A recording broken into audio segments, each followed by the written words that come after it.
जय हिंद दोस्तों, स्वागत है आपका हमारे चैनल JNM एकेडमी में। आज हम क्लास 12 के फिजिक्स का टॉप 50 VVI क्वेश्चन देखने वाले हैं जो बोर्ड एग्जाम के व्यू से काफ़ी इम्पोर्टेंट है। तो चलिए शुरुआत करते हैं। इसमें पहला क्वेश्चन है कि प्रकाश किस प्रकार का तरंग है। तो प्रकाश किस प्रकार का तरंग है? तो अनुप्रस्थ तरंग है। ग्रीन कलर से आंसर टिक किया हुआ है, आप लोग याद करते जाइए। अगला है कांच का अपवर्तनांक कितना होता है? तो 1.5। अगला है बर्फ का अपवर्तनांक कितना होता है? 1.31। प्रकाश के अपवर्तन का नियम कौन दिया था? स्नेल नामक वैज्ञानिक ने जो है प्रकाश के अपवर्तनांक का सिद्धांत दिया था, इसीलिए इसे स्नेल का नियम भी कहा जाता है। यदि अवतल दर्पण से बने प्रतिबिंब की ऊंचाई a तथा बिंब की ऊंचाई b हो तो आवर्धन क्या हो जाएगा? तो हम लोग को पता है कि आवर्धन बराबर क्या होता है? प्रतिबिंब की ऊंचाई बटे वस्तु की ऊंचाई, मतलब a/b। अगला है यदि प्रकाश की किरणें सघन माध्यम से विरल माध्यम में प्रवेश करेगी तो वो क्या होगी? तो अभिलंब से दूर हट जाएगी।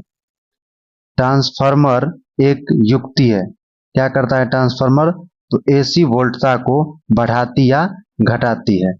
AC मतलब अल्टरनेट करंट को घटाती या बढ़ाती है। अगला क्वेश्चन है, 8वां क्वेश्चन देख लेते हैं।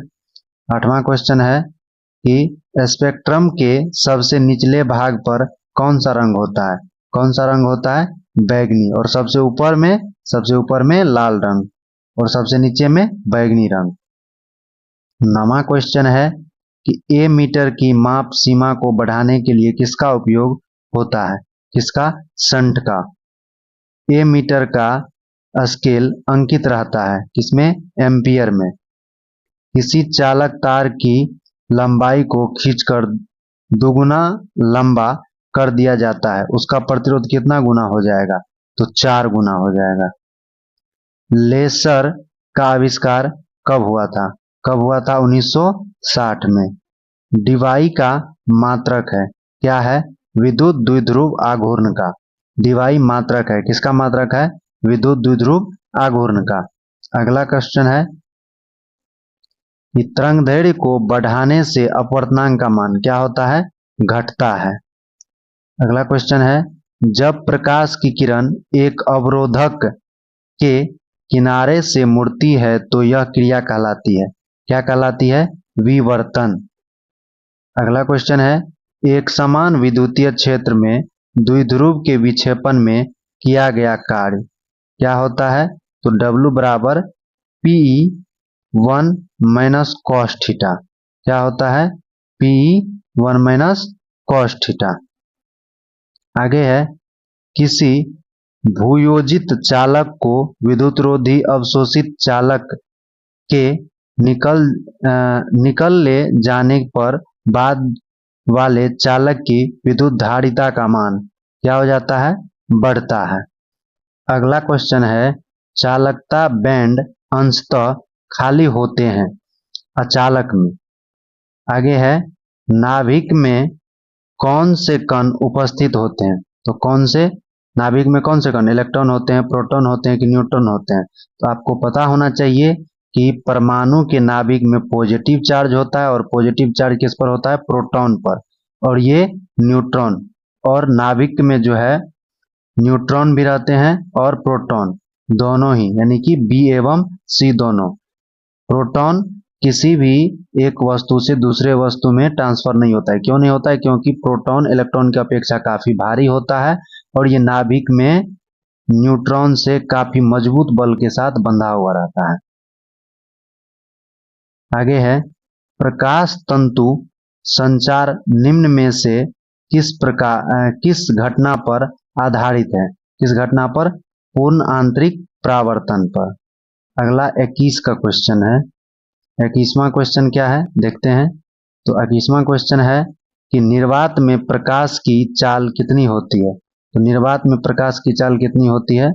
निर्वात में प्रकाश की चाल 3 × 10⁸ मीटर प्रति सेकंड होता है। यहाँ पर मीटर प्रति सेकंड में नहीं, यहाँ पर किलोमीटर प्रति सेकंड में आंसर दिया हुआ है, तो 3 का हो जाएगा। आपको पता होना चाहिए कि 1000 मीटर बराबर 1 किलोमीटर होता है। यदि मीटर में होता तो इसका आंसर होता 3 गुना 10 पे पावर 8 मीटर प्रति सेकंड। यहाँ पे किलोमीटर में दिया हुआ है तो बी नंबर का ऑप्शन होगा।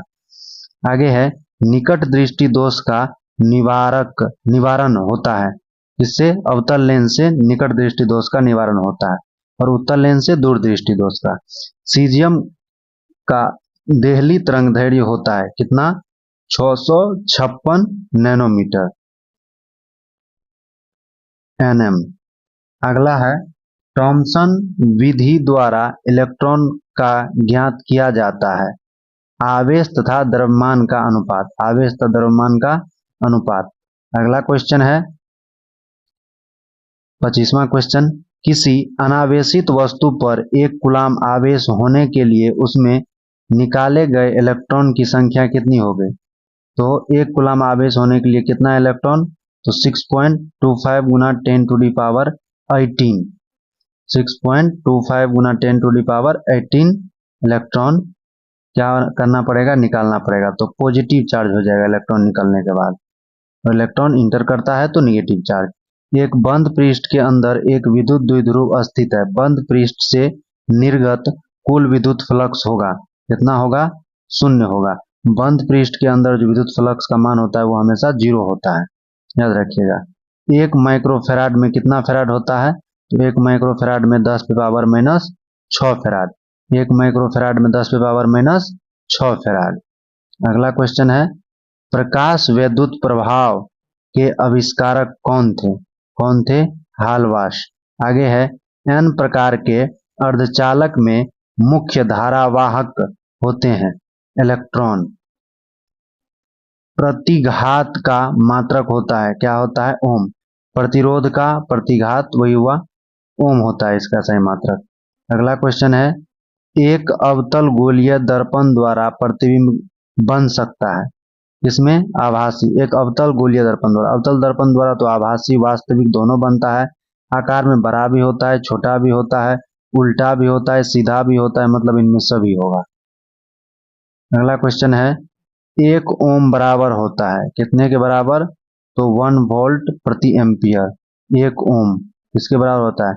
आर बराबर क्या होता है? आर बराबर होता है V बाय आई, या आई बराबर V बाय आर भी होता है। तो इस हिसाब से ये इसका रेसिस्टेंट का सही मात्रक ओम होता है और वोल्ट का V होता है और आई एम्पियर ये हुआ, मतलब कि V प्रति ए भी लिख सकते हैं इसको एम्पियर, वोल्ट प्रति एम्पियर, या नहीं तो इन्वर्स में दिया हुआ है तो 1 वोल्ट ए इन्वर्स हो जाएगा। निम्नलिखित में कौन विद्युत चुम्बकीय तरंग नहीं है? तो ध्वनि तरंग विद्युत चुम्बकीय तरंग नहीं है। बीटा किरणें तेजी से चलने वाले, इसमें इलेक्ट्रॉन का है, इलेक्ट्रॉन। बीटा किरणें किसका तेजी चलता किसके लिए है? तो इलेक्ट्रॉन के लिए। अगला है 35वां क्वेश्चन। 35 में क्या है?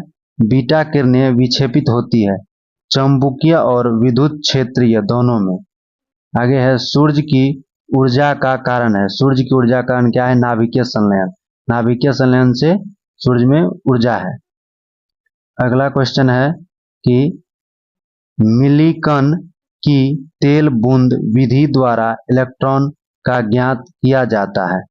आवेश, आवेश क्या? तो आवेश। कांच के अवतल लेंस को जब पानी में डुबाया जाता है तब यह हो जाता है कम अपसारी। क्या हो जाता है? कम अपसारी। आगे है कि एक उत्तल लेंस जिसका अपवर्तनांक कितना है 1.5 को पानी का अपवर्तनांक 1.33 में डुबाया जाता है तो उसका क्षमता क्या हो जाएगा? क्षमता क्या हो जाएगा? घट जाएगा। उसका क्षमता क्या हो जाएगा? घट जाएगा। आगे है एक पूरे चक्र में प्रतिवर्ती धारा का मान होता है, क्या होता है? 0 होता है। कितना होता है? 0 होता है। तो आज की क्लास यहीं पर रखते हैं, मिलते हैं नेक्स्ट क्लास में। अगर वीडियो पसंद आया हो तो वीडियो को लाइक और चैनल को सब्सक्राइब जरूर करें। धन्यवाद।